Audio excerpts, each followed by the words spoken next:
इंसान की जान की कीमत महज 1000 रुपए। एक ऐसी क्रूर सच्चाई जो 14 साल पहले वाशी के सेक्टर 19 में सामने आई थी।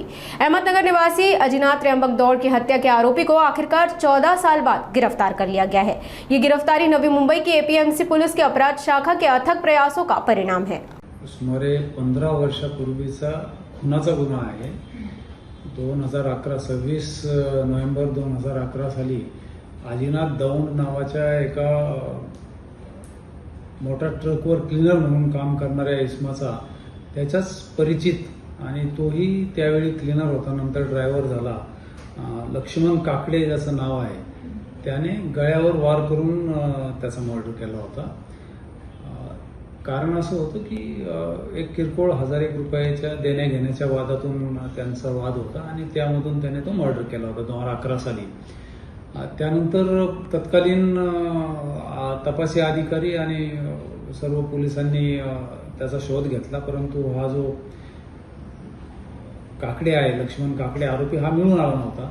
म्हणून त्याचं प्रोक्लेमेशन काढून त्याला फरार घोषित करून 2015 साली त्याच्या विरुद्ध मान्य न्यायालयात दोषारोपपत्र सादर केलं होतं। नुकतंच काही महिन्यापूर्वी केंद्र शासनाने नॅटग्रीड प्रणाली एक उपलब्ध करून दिलेली आहे, ज्यामध्ये पोलीस खात्याच्या रेकॉर्डवरची जी माहिती असते गुन्हेगारांबद्दल किंवा व्यक्तींबद्दल, तशी माहिती त्या व्यक्तीची इतर खात्यात जर असेल, फॉर एक्झाम्पल इन्कम टॅक्सला त्याची काही माहिती आहे का, आरटीओला काही माहिती आहे का, अशी माहिती एका प्लॅटफॉर्मवर त्यांनी संकलित केलेली आहे।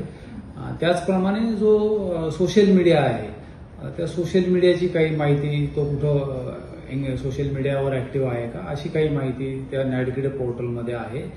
आणि त्यातून मग थोडेफार इनपुट्स जे आहे ते आपल्याला भेटतात।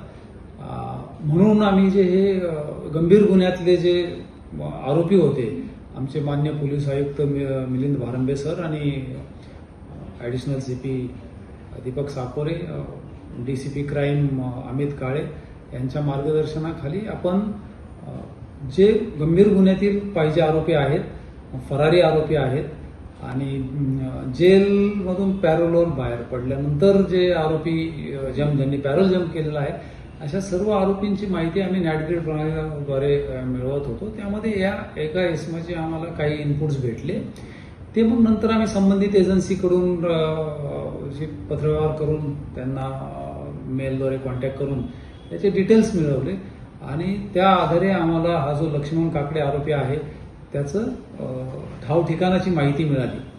त्यानुसार आमचे सेंट्रल युनिट क्राईम ब्रांचचे सिनियर पीआय सुनील शिंदे, त्यांचे सहकारी एपीआय कोकरे, एपीआय भोसले आणि कॉन्स्टेबल्स यादव आणि पाटील यांनी त्याला पुणे जिल्ह्यातील त्याच्या ठाव ठिकाणाच्या ठिकाणी जाऊन तिथून त्याला अटक केली।